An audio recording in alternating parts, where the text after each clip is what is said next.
এক যুবক মদকের বোতল নিয়ে রাস্তায় দাঁড়িয়ে আছে, মদের বোতল হাতে। উমর তো হলো কথার আগে তরবারি চলে।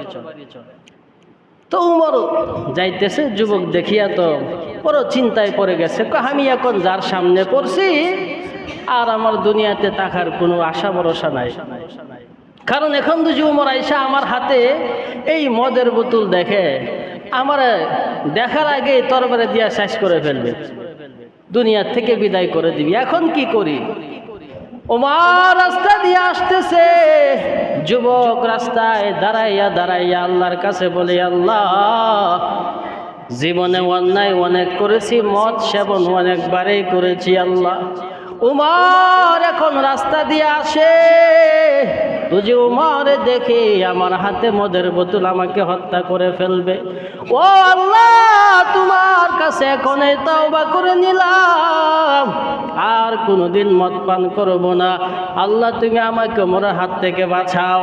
এই দোয়া করিয়া আল্লাহর বান্দা বয়ে বয়ে বোতল নিয়ে দাঁড়িয়ে আছে।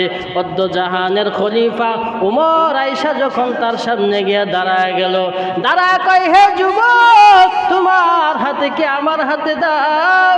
যুবক দিতে চাই না, বয়ে বয়ে হযরত উমর হাতে বোতল দিল।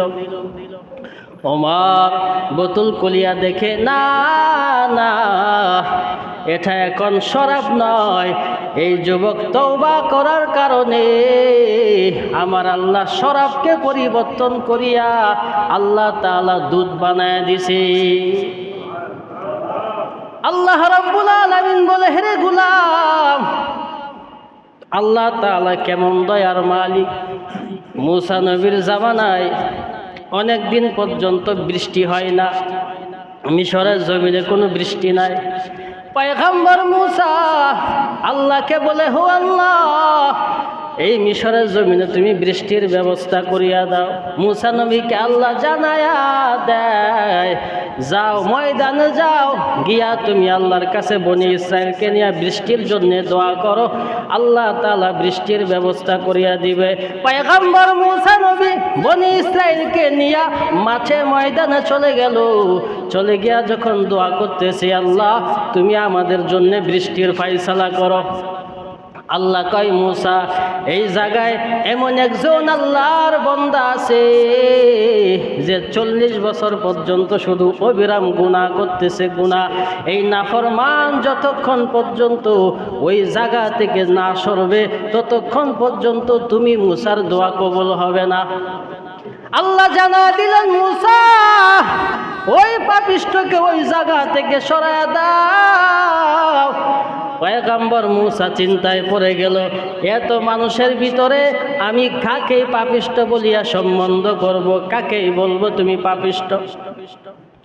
আর যে পাপ করেছে সে নিজেও জানতেছে আমার জন্য পয়গম্বর মুসা নবীর দোয়া কবুল হইতেছে না। এখন সে চিন্তা করে যে আমি ওই জায়গা থেকে বাহির হয়ে যাই তাও মুসিবত আছে, আর যদি না যায় তাহলে মুসা নবীকে আল্লাহ ওহীর মাধ্যমে জানায় দিবে আমার নাম সহ। এখন যাইতেও পারে না, আবার থাকতেও পারে না, কঠিন বিপদ। এই তৎক্ষণাৎ জাগায় দাঁড়ায়া আল্লাহকে ডাক দিয়া কয়, ও আসমানের মালিক, আমি 40 বছর পর্যন্ত গুনাহ করেছি, দুনিয়ার কেউ জানে না, দুনিয়ার কোনো মানুষ কোনো দিন জানে না। ও আল্লাহ, তুমি একমাত্র জানো। ও মালিক, আজকে ওই জায়গায় দাঁড়ায় তওবা করতেছি, আর কোনোদিন গুনাহ করব না।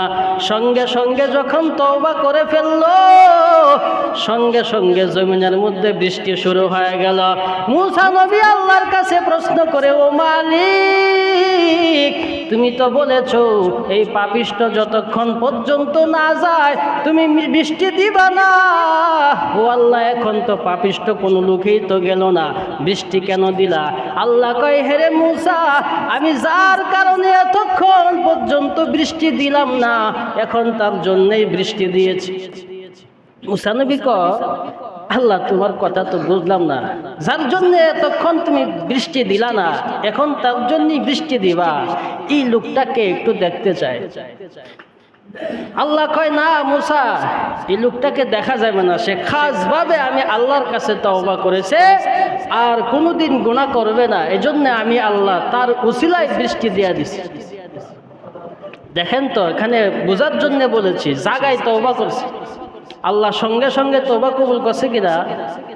তো আমরা যারা শরাব পান করতেছি, অনেকেই চিন্তা করে আজ না হয় কাল, কাল না হয় পরশু, ভালো হয়ে যাবে যাবে, এই একদিন খায়, এক সপ্তাহ খায় না, আবার বন্ধু বান্ধবের পাল্লায় পরে আবার কিরে খাওয়া কি বাদ দেলাইছিস? কাল না বাদ দেলাইছিলাম, যা দিই এখন খায়, মাঝে মাঝে না খাইলেও তো খারাপ লাগে।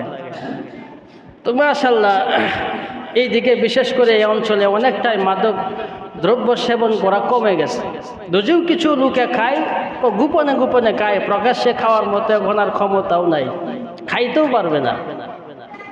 তো এই জন্যেই আল্লাহ রাব্বুল আলামিন কোরআনে বিভিন্ন জায়গায় এই মাদক দ্রব্যের ব্যাপারে কঠিন বাণী উচ্চারণ করেছে, এবং নবীজিও এই মাদকের ব্যাপারে কঠিন সতর্কবাণী করেছে। এজন্য আমরা আজ থেকে প্রতিজ্ঞা করি, আর কোনোদিন মাদক দ্রব্য সেবন করব না ইনশাআল্লাহ। করব না তো ইনশাআল্লাহ? এতে কোনো লাভ নাই, তো আমি আগেই বলেছি, বিন্দু পরিমাণও কোনো লাভ নাই, দুনিয়াতেও লাভ নাই, আখিরাতে তো নাই। ওই দুনিয়াতে দেহের ক্ষতি, স্বাস্থ্যের ক্ষতি, এমনকি এই মাদক দ্রব্য সেবনের পরে তার মারাত্মক ক্ষতি হওয়ার সম্ভাবনা আছে দেহের। পরকালে তো মাসালা ভিন্ন, পরকালে তো আযাব আল্লাহ দিবেও, কিন্তু দুনিয়াতেই তার শাস্তি আছে। তার কিডনি নষ্ট হয়ে যেতে পারে, দিমাগ নষ্ট হয়ে যাবে। এই দেখবেন মাঝে মাঝে কিছু পাগল রাস্তায় ঘোরার, ইংরেজিতে কথা কয়, আরবিতে কথা কয়, আছে না নাই? তো আমি চিন্তা করি, কেউ পাগল হয়ে আবার ইংরেজিতে কথা কয় কেমনে? কোনো কোর্স করলো কিনা, স্কুলে পড়লো কিনা? তো চিন্তা ভাবনা করিয়া দেখলাম না, ওই পাগল হয়েছে সে দুই কারণে। কয় কারণে? হ্যাঁ, দুই কারণে পাগল হয়েছে। হয়তো সে কোনো মাদ্রাসায় লেখাপড়া করতো, যার কারণে কোনো শিক্ষকের সাথে বেয়াদবি করার কারণে হয়তো তার এই অবস্থা, মাথা নষ্ট হয়ে গেছে। অথবা মাদক দ্রব্য সেবনের কারণে তার মাথা নষ্ট হয়েছে। যেই ছাত্র উস্তাদের সাথে বেয়াদবি করে, ওই ছাত্র কোনোদিন কামিয়াবি হতে পারবে না, হতে পারেই না। তাহলে পাগল ইংরেজি বলে কেন? হ্যাঁ, এই মাদ্রাসায় বা স্কুলে লেখাপড়া করতো, এই যে মদের সাথে তাল্লুক হয়েছে, সম্পর্ক হয়েছে, খাইতে খাইতে এখন মাথা নষ্ট, পাগল হয়ে রাস্তায় ঘুরে। হ্যাঁ, এজন্যই বড় সাবধান। কত পাগল রাস্তায় দেখছি। আহা, ভালো যুবক, খুব সুঠাম দেহের অধিকারী, তার কোনো দুনিয়ার কোনো হুঁশজ্ঞান নাই, পাগলের মতো ঘুরতেছে, না খাওয়া না গোসল, কোনো কিছুর তার কোনো হুঁশজ্ঞান নাই। এজন্যে আমরা আজ থেকে প্রতিজ্ঞাবদ্ধ হই, আর কোনদিন আমরা শরাব পান করব না ইনশাল্লাহ। করা যায় তো? আরো জোরে বলে। তো আল্লাহ রাব্বুল আলামিন বলে, এই শরাব দুনিয়ার জমিনে আল্লাহ তাআলা প্রাথমিক পর্যায়ে হালাল করেছিলেন, মানুষ এগুলি খাইতো খুব আরামের সাথে। তবে কিছুদিন যাওয়ার পরে যখন নবীজি হিজরত করে মক্কা থেকে মদিনায় গেছে, তো এই মাদকের ভয়াবহতা নবী নিজ চোখে দেখলেন, যে মানুষ মদ খায়া মাতাল হইয়া পড়ে থাকে।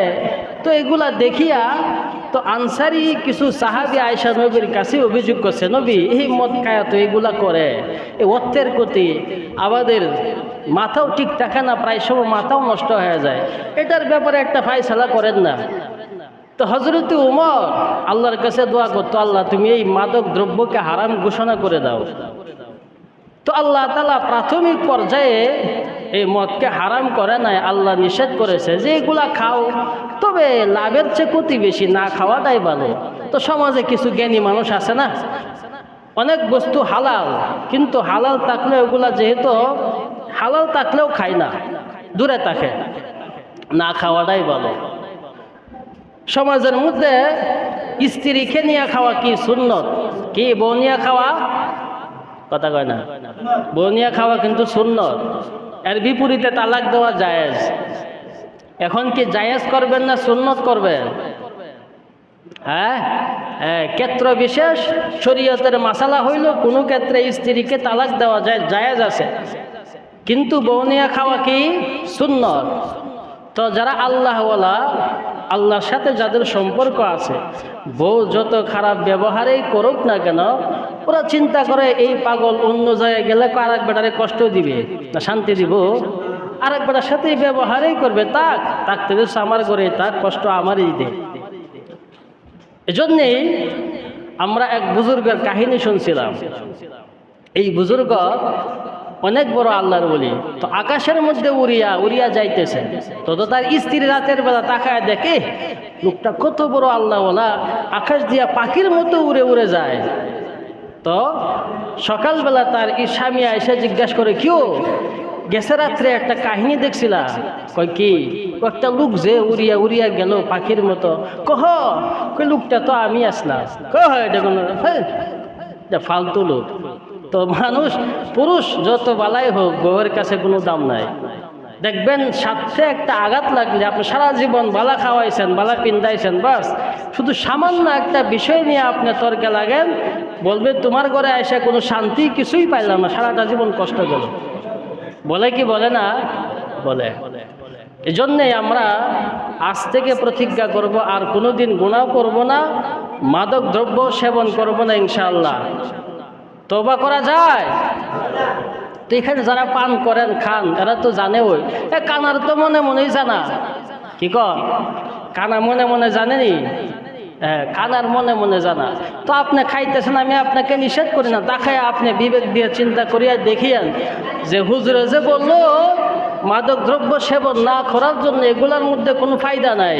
আপনার ক্ষতি, টাকারও ক্ষতি, দেহেরও ক্ষতি, দুনিয়ারও ক্ষতি, আখেরাতেরও ক্ষতি।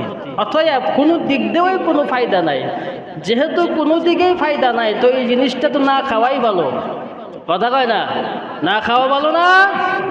আল্লাহ রাব্বুল আলামিন আমাদের সকলকেই যে কথাগুলি বললাম, এই মাদক দ্রব্য থেকে দূরে থাকা এবং সমাজকে আল্লাহ তাআলা বাংলাদেশের প্রতিটা মহল্লায়, প্রতিটা গ্রামে গ্রামে, পাড়ায় পাড়ায় এই মাদক মুক্ত যেন হয়, আল্লাহ সেই তৌফিক দান করো। সকলে বলে আমিন। এবং যারা সেবন করে, আল্লাহ তাদেরকে হেদায়েত দান করো এবং এগুলা ছেড়ে দিয়া আল্লাহর কাছে ফিরে আসার তৌফিক দান করো। সকলে বলে আমিন।